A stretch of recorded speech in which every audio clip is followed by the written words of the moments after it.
വീട്ടിലെ ചടങ്ങുകൾക്കും ശുശ്രൂഷകൾക്കും ശേഷം Mathai Eappen, Biju P George, Anu, Nikhil എന്നിവരുടെ മൃതദേഹങ്ങൾ വിലാപയാത്രയായി പൂങ്കാവ് സെന്റ് മേരീസ് മലങ്കര സുറിയാനി കത്തോലിക്ക പള്ളിയിലെത്തിച്ചു. പ്രിയപ്പെട്ടവരെ ഒരു നോക്ക് കാണാനും അന്തിമോപചാരം അർപ്പിക്കാനും നിരവധി പേരാണ് ഇവിടെ എത്തിയത്. പ്രത്യേക പ്രാർത്ഥനകൾക്കും സംസ്കാര ശുശ്രൂഷകൾക്കും ശേഷം പ്രത്യേകം തയ്യാറാക്കിയ 2 കല്ലറയിലായിരുന്നു 4 പേരുടെയും സംസ്കാരം. അനുവിൻ്റെയും നിഖിലിൻ്റെയും മത്തായിയുടെയും മൃതദേഹങ്ങൾ ഒരേ കുടുംബ കല്ലറയിലും ബിജുവിൻ്റെ മൃതദേഹം സമീപത്തെ കുടുംബക്കല്ലറയിലുമാണ് സംസ്കരിച്ചത്.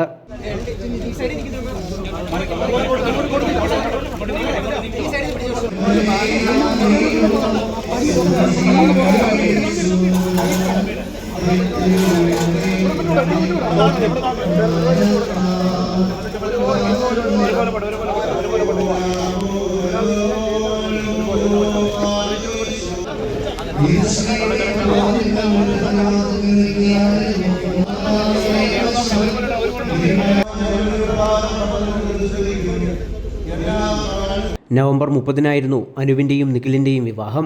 കഴിഞ്ഞ ഞായറാഴ്ച പുലർച്ചെയായിരുന്നു പുനലൂർ മൂവാറ്റുപുഴ പാതയിൽ കോന്നി മുറിഞ്ഞകലിലുണ്ടായ വാഹനാപകടത്തിൽ 4 പേരും മരണപ്പെട്ടത്. മധുവിധു കഴിഞ്ഞ് മലേഷ്യയിൽ നിന്നും മടങ്ങിയെത്തിയ നിഖിലിനെയും അനുവിനെയും വിമാനത്താവളത്തിൽ നിന്നും കൂട്ടിക്കൊണ്ടുവരും വഴിയായിരുന്നു അപകടം. News bureau, Pathanamthitta.